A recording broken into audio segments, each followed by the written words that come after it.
नमस्कार।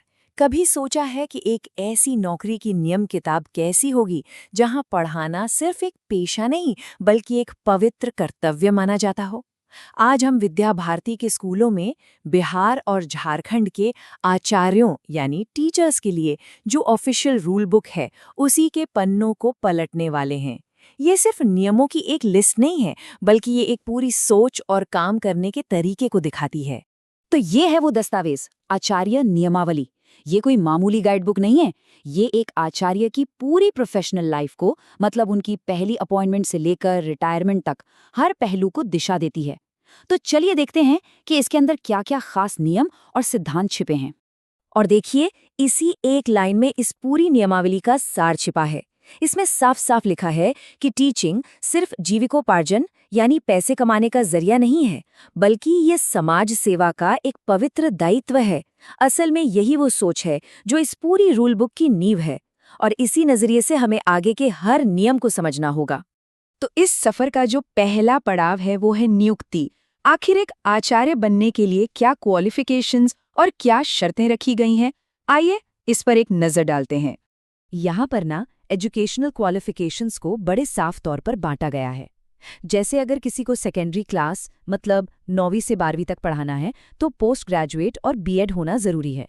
वहीं जो सबसे छोटे बच्चे हैं यानी फाउंडेशन स्टेज पर, उनके लिए इंटरमीडिएट के साथ एनटीटी या डीएलएड की डिग्री चाहिए।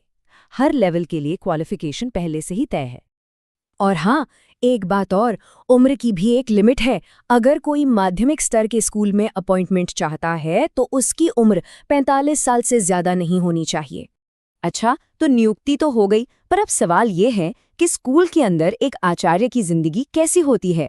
वो कौन से नियम हैं, कौन सी उम्मीदें हैं जो उनके रोज के काम को तय करती हैं। ऐसा नहीं है कि नौकरी मिलते ही पक्की हो गई। पहले हर आचार्य को 1 साल की प्रोबेशन पीरियड से गुजरना पड़ता है। इस 1 साल में उनके काम और उनके व्यवहार को बहुत करीब से देखा परखा जाता है, और जब वो इसे सफलता से पूरा कर लेते हैं तभी उन्हें परमानेंट टीचर के तौर पर कंफर्म किया जाता है। अब एक बहुत ही आम लेकिन ज़रूरी सवाल मन में आता है, क्या इस सिस्टम में टीचर्स अपनी इनकम बढ़ाने के लिए प्राइवेट ट्यूशन दे सकते हैं? जवाब बिल्कुल साफ है, नहीं। नियमावली में ना प्राइवेट ट्यूशन पर पूरी तरह से पाबंदी है। इसके पीछे की सोच ये है कि एक आचार्य का पूरा ध्यान, उनका पूरा समर्पण सिर्फ और सिर्फ स्कूल के स्टूडेंट्स के लिए ही हो, उनकी एनर्जी कहीं और न बटे। और ये अनुशासन सिर्फ काम तक ही सीमित नहीं है, ये पहनावे में भी दिखता है। मेल टीचर्स के लिए एक तय ड्रेस कोड होता है। फीमेल टीचर से उम्मीद की जाती है कि वो सादे कपड़े पहने, ब्लाउज की आस्तीन पूरी हो और वो अपने बाल खुले न रखें। इतना ही नहीं, कुछ खास मामलों को छोड़कर दाढ़ी रखने की भी इजाजत नहीं है। ठीक है, इतनी सारी जिम्मेदारियां और नियम तो हो गए, पर अब बात करते हैं अधिकारों और सुविधाओं की। आखिर ये सिस्टम अपने आचार्यों को देता क्या है? चलिए छुट्टियों, भत्तों और दूसरे फायदों पर एक नजर डालते हैं।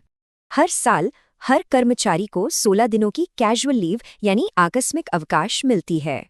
इसके अलावा जो परमानेंट कर्मचारी हैं उनके लिए हर साल 15 दिनों की मेडिकल लीव यानी चिकित्सा अवकाश का भी इंतजाम है।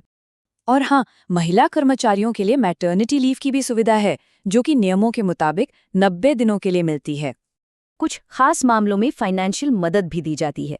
जैसे मान लीजिए किसी का ट्रांसफर होता है तो कर्मचारी और उनके परिवार के लिए स्लीपर क्लास ट्रेन का किराया दिया जाता है।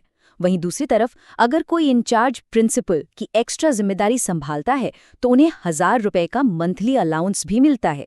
और अब जरा सर्विस के लंबे सफर पर नजर डालते हैं। इसमें ट्रांसफर से लेकर रिटायरमेंट तक की बातें हैं, और साथ ही वो सीरियस वजहें भी हैं जिनसे किसी की सर्विस खत्म भी की जा सकती है।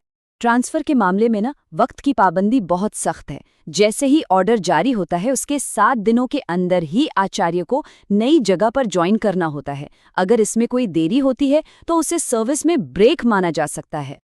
और रिटायरमेंट की उम्र, वो भी बिल्कुल साफ तौर पर तय है, 60 साल। नियमावली में ये भी साफ साफ लिखा है कि किन हालात में सर्विस खत्म की जा सकती है। इनमें अपनी ड्यूटी को नज़रअंदाज करना, कोई अनैतिक काम करना, पैसों की गड़बड़ी, नशीली चीज़ों का इस्तेमाल या फिर प्राइवेट ट्यूशन वाले नियम को तोड़ना, ये सब गंभीर वजहें शामिल हैं।